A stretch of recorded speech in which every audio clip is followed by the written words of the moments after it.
Hi everyone, ఈరోజు dal rice చేస్తున్నానండి. దాల్ రైస్కి కావాల్సిన ఫస్ట్ ఆనియన్ అండి, 2 ఆనియన్ చిన్న చిన్నగా కట్ చేసుకుని వేసుకోవాలి. తర్వాత ఆనియన్ బ్రౌన్ కలర్ వచ్చాక పొటాటో వేసుకోవాలండి. పొటాటో వేసుకుని కొంచెం ఉడికాక టమాటా వేసాను.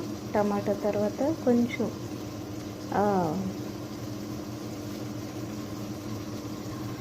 పుదీనా అండ్ కుస్బరా వేసానండి. కుస్బరా మీనింగ్స్ కొత్తిమీర అండి. కొత్తిమీర వేసాను. కొత్తిమీర వేసాక కొంచెంసేపు 10 నిమిషాలు అలా ఉడకబెట్టాలండి. నూనెలో మగ్గబెట్టాలి.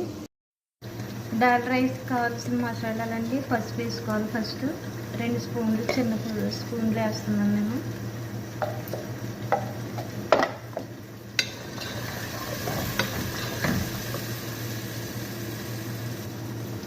ధనియాల పొడి 1 స్పూన్, చిన్న స్పూన్ అండి. మ్యాగీ ట్యూబ్స్ అండి, పుల్లిగా వేసేసుకోవాలి. జీలకర్ర పౌడర్ అండి. కారం చూడండి, కారం 2 స్పూన్లు వేసుకోవాలి. ఇవన్నీ వేసుకుని ఒక 5 నిమిషాలు మగ్గబెట్టుకోవాలండి. ఇప్పుడు పప్పు కడుక్కోవాలండి. పప్పు శుభ్రంగా కడిగేసుకోవాలి. చూడండి, ఈ పప్పు అయినా వేసుకోవచ్చు.